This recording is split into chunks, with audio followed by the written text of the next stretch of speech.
వాడు, జనసేవకుడై పెరిగిన వాడు లీడర్, ది లీడర్. జనం కోసమే ఒదిగిన వాడు, జనం గుండెలో ఎదిగిన వాడు లీడర్, ది లీడర్. జనం బిడ్డగా మనసులు గెలిచి అనునిత్యం మన మేలును తలిచి నడిచేవాడు, నడిపించువాడు లీడర్, ది లీడర్. ప్రేక్షకులకు నమస్కారం. మా పొలిటికల్ ఫ్యాక్టరీ ఛానల్ కి స్వాగతం, సుస్వాగతం. ఈరోజు మనం కరీంనగర్ జిల్లా గంగాధర మండలం ఉప్పరమల్లెల గ్రామంలో ఉన్నాం. ఇక్కడ ఉప్పరమల్లెల గ్రామ సర్పంచ్ అభ్యర్థిగా కనకట్ల తిరుపతి ముదిరాజు గారు పోటీ చేస్తా ఉన్నారు. వారు మనం ముందున్నారు. ఆయన ఈ ఎన్నికల్లో ఈ గ్రామస్తులు, ఉప్పరమల్లెల గ్రామస్తులు గెలిపిస్తే ఎలాంటి అభివృద్ధి చేస్తాడు, ఏం చేస్తాడో మనం అడిగి తెలుసుకుందాం. ఇప్పుడు నమస్తే, చూడండి, చెప్పండి తిరుపతి గారు, మీరు ఉప్పరమల్లెల సర్పంచ్ గెలిస్తే మీరు ఈ గ్రామానికి ఏం చేద్దామనే విజన్ ఉంది మీకు, ఏం చేస్తారు మీరు? సార్, వాస్తవానికి నాది బిఎస్సి బిఈడి. ఓకే. ఎడ్యుకేషన్ పరంగా స్కూల్లో ఉన్న గవర్నమెంట్ స్కూళ్ళు ప్రైవేట్ స్కూళ్ళకు ధీటుగా తీర్చిదిద్దాలనేది ఒక కోరిక. రెండవది, ఊరిలో ఆడపిల్ల కొడితే 5,116 వాళ్ళ పేరు మీద పోస్టులో డిపాజిట్ చేసి వారి ఇంటికి అప్పచెప్తాం. సీసీ రోడ్లు అనేవి మీకు తెలిసిందే, ఏ గ్రామంలోనైనా డెవలప్మెంట్ చేయవలసిందే. తర్వాత ఈ టెంపుళ్ళు, మాకున్న టెంపుల్ పరంగా వాటిని అభివృద్ధి చేసుకుంటూ ముందుకు వెళ్ళాలన్నది ఒక కోరిక. డ్రైనేజ్ సిస్టమ్ అనేది కరెక్ట్ లేదండి. వాస్తవానికి నేను చూసినంత ఏంటంటే డ్రైనేజ్ సిస్టమ్ అనేది మాకున్న అధికారులతో చర్చించి దాన్ని సర్వే చేయించి మాకు 5-6 చెరువులు ఉన్నాయి, వాటికి లింక్ చేస్తే సరిపోతుంది. మా ఊరి డ్రైనేజ్ సిస్టమ్ అనేది క్లియర్ అవుతుంది. సో ఈ పనులు ముందుకు తీసుకుపోవాలనేది నా కోరిక. అంటే ఇక్కడ ఇప్పుడు కనుక సమస్యలు ఏమైనా ఉన్నాయా గుర్తించారా మీరు? ఇప్పుడు ఉప్పరమల్లెల మంచినీటి సమస్య కానీ విద్యుత్ సమస్య కానీ ఉన్నాయని మీరు గుర్తించారా? లేకపోతే ఒకవేళ ఉంటే సమస్యలు, లేకపోతే ఇలా సమస్యలు కనుక ఉంటే మీరు వాటి పరిష్కారానికి ఎలా చేద్దాం అనుకుంటున్నారు? సార్, మెయిన్గా ఏంటంటే మనకి ఇక్కడ డ్రైనేజీ కొన్ని ఎక్కలు ఉన్నది, విద్యుత్కి వచ్చేసి వైర్లు అనేవి ఇంటి మీద నుంచి ఉన్నాయి సార్.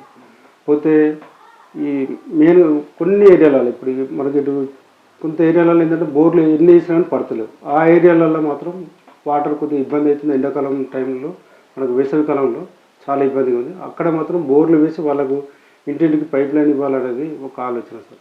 ఇప్పుడు విలేజ్ అంటే యూత్, మహిళలు ఉంటారు. ఆ యూత్ కోసం అంటే యూత్కు స్వయం ఉపాధి కోసం కానీ, లేకపోతే మహిళలకు స్వయం ఉపాధి కోసం కానీ ఏమన్నా ప్రణాళిక ఆలోచించారు? మీరు ఒక ఎడ్యుకేటెడ్ అయి ఉన్నారు, మీరు బీఈడీ చేసిన వ్యక్తి, మీరు ఏమనుకుంటారు, ఏం ఆలోచిస్తున్నారు మహిళల కోసం, యూత్ కోసం ఇక్కడ గ్రామంలో?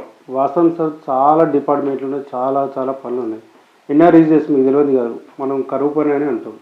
ఈ కరువు పని అనేది మేజర్ విలేజ్ సార్ మాది. మాకు ఇప్పుడు వరద కాలం ఉంది. దీనిలో ఏంటంటే నేను ఒకవేళ సర్పంచ్గా గెలిచిన తర్వాత వరద కాలం వెంబడి మనం గుట్టల్లాగా పోసిన మట్టి ఉన్నాయి సార్. అందులో మనకి ఏంటంటే ఈ సర్కారు తుమ్మలు అలాంటివి జరుగుతున్నాయి.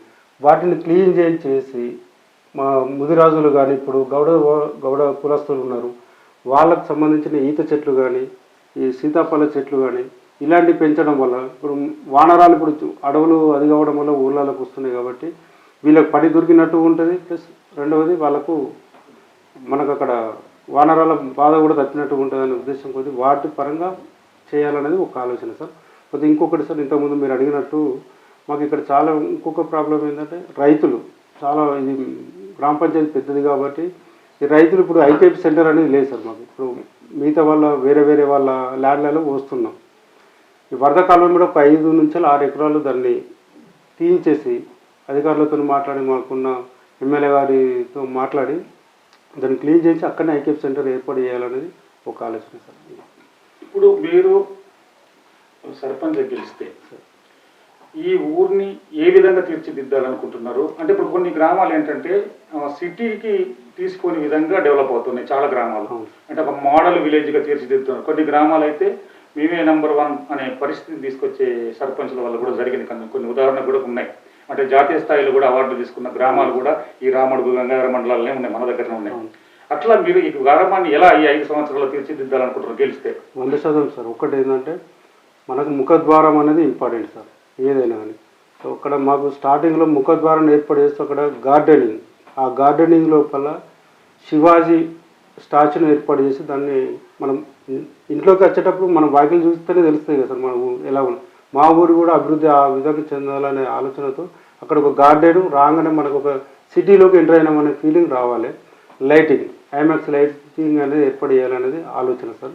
తర్వాత ఇంతకుముందు మీరు అడిగినట్టు యువత కోసం అన్నప్పుడు స్పోర్ట్స్ గ్రంథాలయం ఒకటి, స్పోర్ట్స్ సంబంధించిన ఒక మన గ్రౌండ్ ఏర్పాటు చేయాలనేది కోరిక కూడా ఒకటి ఉంది సార్. తర్వాత చాలా గ్రామాల్లో పెళ్లిళ్ళు చేసుకోవడం, ఫంక్షన్లు చేసుకోవడం చాలా అది ఉంటుంది. చాలా మంది సిటీకి పోయి ఫంక్షన్లు దొరకక ఫంక్షన్లకు పెళ్లిళ్ళకి ఇబ్బంది పడే పరిస్థితున్నాయి. మీరు సర్పంచ్కి వెళ్తే ఇక్కడ ఏమన్నా గవర్నమెంట్ స్థలం ఉంటే ఏమన్నా ఫంక్షన్లు కట్టించి ఈ ఊరు వాళ్ళకి ఏమన్నా ఫ్రీగా ఇచ్చే అవకాశం ఏమైనా ఆలోచన చేస్తున్నారా? అవును సార్, ఇక్కడ ఏంటంటే ఆల్రెడీ ఇప్పుడు మనకు దళిత కాలనీలో ఒకటి ఉన్నది ఫంక్షన్ హాల్ లాగా చాలా పెద్ద మొత్తంలో కట్టారు. ఇంకొకటి కూడా ఈ ఊరి మధ్యలో అది కూడా దళిత వాడల లోపలనే ఫంక్షన్ హాల్ వాళ్ళకు ఉన్నటువంటి ల్యాండ్ లోపల పెద్ద మొత్తంలో ఒకటి ఫంక్షన్ హాల్ నిర్మించి ఊరి మీదకి ఇవ్వాలన్నది ఒక కోరిక సార్. అది 100% అది ముందుకెళ్తాం దాని మీద. తర్వాత మీరు ఇప్పుడు పోటీ చేస్తూ ఉన్నారు కదా, మీరు ఇక్కడి ఉప్పురమల్యాల ఓటర్లకు కానీ ప్రజలకు కానీ ఏం చెప్పదలుచుకున్నారు చెప్పండి. ఒక్కటే, గత ఎన్నికల్లో నేను స్వల్ప మెజార్టీతో ఇండిపెండెంట్ అభ్యర్థిగా ఓడిపోయినా కాబట్టి ప్రజలందరూ నన్ను దీవించాలని కోరుకుంటూ మీ ఓటు ఉంగరం గుర్తుకు వేయాలని కోరుకుంటున్నాను. మీ ఆశీర్వాదానికై నేను ఎదురు చూస్తున్నాను. ఓకే, థ్యాంక్ యూ మన తిరుపతి గారు. Thank you very much. ధన్యవాదాలండి. 14 సంవత్సరాలకు యజమాని. ఇంట్లో ఏ పని జరగాలన్నా, ఏ అభివృద్ధి కార్యక్రమాలు జరగాలన్నా సర్పంచ్ అనేది మస్ట్. అట్లాంటిది సర్పంచ్ అర్హత కావాల్సిన ఏంటంటే చదువుకున్న వాళ్ళే ఉండాలి, జ్ఞానవంతులై ఉండాలి, విద్యావంతులై ఉంటేనే గ్రామ అభివృద్ధి ఉంటుంది. స్వతంత్రం వచ్చి 75 సంవత్సరాల చరిత్రలో మన ఊళ్ళో ఉన్న 3 సమస్యలు గుర్తించిన వాళ్ళు ఇప్పటివరకు లేరు. గుర్తించిన వాళ్ళు ఏకైక వ్యక్తి అంటే తిరుపతి. ఈ తిరుపతి ఏర్పాటు చేసిన కారణం ఏంటంటే వీళ్ళు ఫ్రెండ్ అనేటువంటి హైదరాబాద్ లో ఈయనతో నౌకరీ చేసిన ఆయన ఒక ఉన్నత స్థానంలో ఉన్నాడు. గవర్నమెంట్ నౌకరీ చేసి సెక్రటరేట్ లో ఒక మంచి విద్యావంతుడు, మంచి నౌకరీ గారు ఉన్నారు కాబట్టి ఆ నౌకరాలతో ఈయనకు సంబంధాలు ఉన్నాయి కాబట్టి ఇద్దరు కలిసి పనిచేశారు కాబట్టి ఈయన మన ఊళ్ళో ఉన్న సమస్యలు కొన్ని గుర్తించి వాటికి సంబంధించిన ప్రొసీడింగ్స్ అనేది తీసుకొచ్చినాం.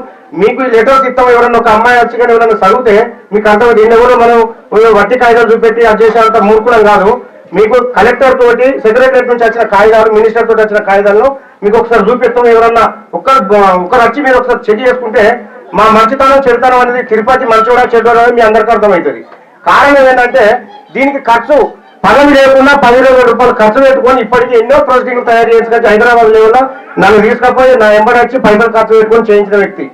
పోషమ్మ గుడి నుంచి దుర్గమ్మ కాడికి గుడి కావాలంటే, రోడ్ కావాలంటే ఆ రోడ్ మంజూరు కోసం ఆ భూమి ఉన్న ప్రాంతంలో అలా మా వాళ్ళు కూడా ఉన్నారు. మా అన్ని కులాల వారి భూములు ఉన్నాయి. ఆ భూములు ఇవ్వకపోతే కూడా ఆ భూములకు నష్టపరిహారం కావాలని కోరిన వ్యక్తి తిరుపతి. మీకు కావాలనుకుంటే ఒకసారి డైరెక్ట్ ఇంగ్లీష్ వచ్చిన వాళ్ళు కానీ తెలుగు వచ్చిన వాళ్ళు నడిపెట్టరా ఎవరైనా ఒక రండి. అదే మీకు ప్రూఫ్ కావాలి. ఇప్పుడు మనం సమస్య అనేది ఏంటంటే సబ్జెక్ట్ తెలియాలి. ఈ మాటలు ఇవన్నీ వేస్ట్.